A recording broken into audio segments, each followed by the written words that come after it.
welcome to That's Greek to Me. Our word for today is martyria.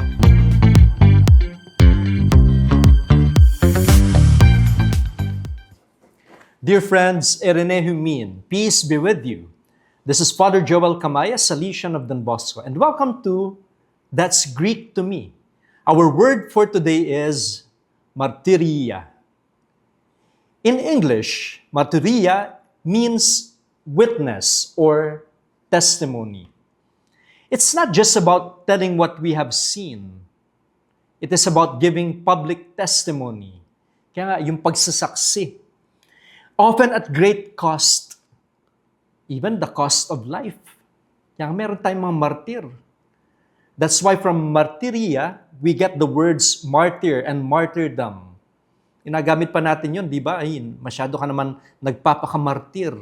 Galing ito sa martyria. In Acts chapter 1 verse 8, Jesus says, "You will be my witnesses in Jerusalem, throughout Judea and Samaria, and to the ends of the earth."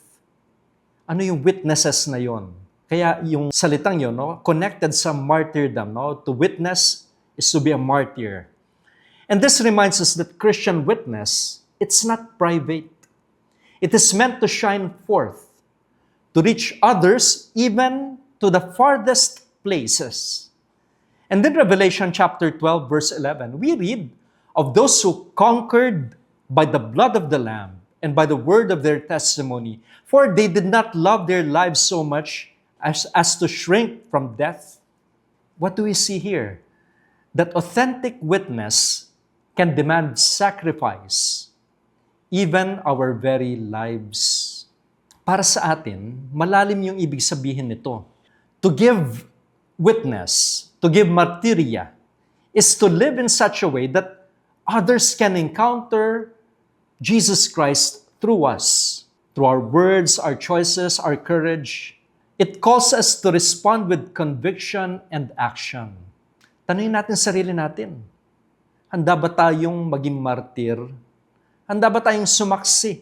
Are we willing to bear witness not only by speaking of Christ, but by living Him boldly, in honesty, service, forgiveness, and even in moments of trial? Witnessing is not just speaking, but living Christ boldly. And that's our word for today. May these words accompany us as we grow in faith. Meron ba mga salita sa Biblia na mas gusto nyo maintindihan at malaman kung ano yung ibig sabihin nun? Pwede kayong mag-comment, magtanong kayo at sasagutin natin yan. And of course, I invite you to like, to share, and to subscribe.